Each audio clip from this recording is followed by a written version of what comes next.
हरे कृष्णा। प्रिय भक्तजनों, आज के इस वीडियो में हम जानेंगे कि देवशनि एकादशी 2025 में कितने तारीख को है, पारण कब और कैसे करें, 11 कब की है, शुभ मुहूर्त क्या है, पूजा विधि क्या है। तो वीडियो को लास्ट तक जरूर देखिएगा, सारी जानकारी आपको इसी वीडियो के अंदर मिल जाएंगी। इस बार देवशनि एकादशी यानी कि 6 जुलाई को रखे जाएगी। वैदिक पंचांग के अनुसार एकादशी की तिथि की शुरुआत 5 जुलाई को शाम 6:58 पे होगी।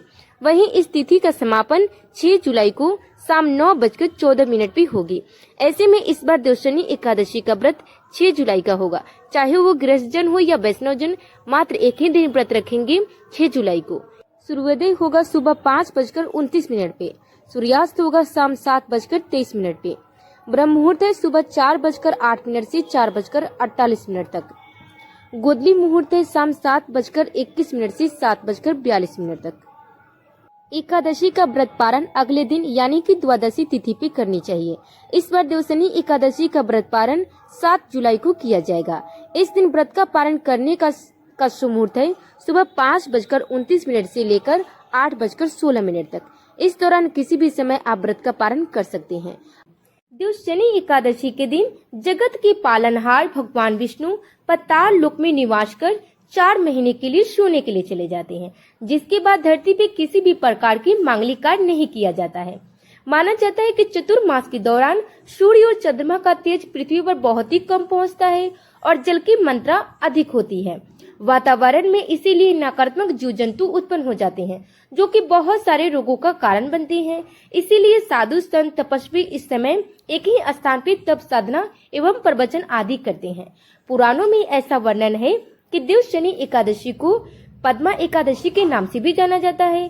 धर्म शास्त्रों के अनुसार भगवान विष्णु ने वामन अवतार में दैत्यराज बलि से 3 पग भूमि दान के रूप में मांगे थे। भगवान ने पहले पग में संपूर्ण पृथ्वी, आकाश और सभी दिशाओं को ढक लिया। अगले पग में संपूर्ण स्वर्गलोक को ले लिया। तीसरे पग में बलि ने अपने आप को समर्पित करते हुए सिर पे पग रखने को कहा। इस प्रकार के दान से प्रसन्न होकर भगवान ने बलि को पाताल लोक का राजा बना दिया और कहा कि वर मांगो। बलि ने वर मांगते हुए कहा, भगवान आप मेरे महल में निवास करें। तब भगवान ने बलि की भक्ति को देखते हुए 4 मास तक उसके महल में रहने का वरदान दिया। मान्यता है कि भगवान विष्णु देवशनि एकादशी से देव प्रबोधिनी एकादशी तक पाताल लोक में बलि के महल में निवास करते हैं। इस बात से लक्ष्मी जी बहुत ही दुखी हो गई। भगवान विष्णु को वापस वैकुंठ लोक से लाने के लिए लक्ष्मी माँ ने एक गरीब स्त्री का रूप धारण किया और पाताल लोक पहुँच गई। माता लक्ष्मी की इस अवस्था को देखकर राजा बलि ने उन्हें अपनी बहन बना लिया। तब माता लक्ष्मी ने राजा बलि से कहा कि अगर तुम अपनी बहन को प्रसन्न देखना चाहते हो तो मेरे पति भगवान विष्णु को मेरे साथ वैकुंठ लोक विदा कर दो।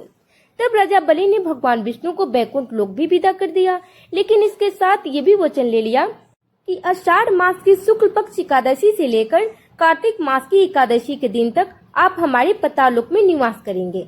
इसीलिए इन महीनों में कोई भी शुभ कार्य या मांगलिक कार्य नहीं किया जाता है।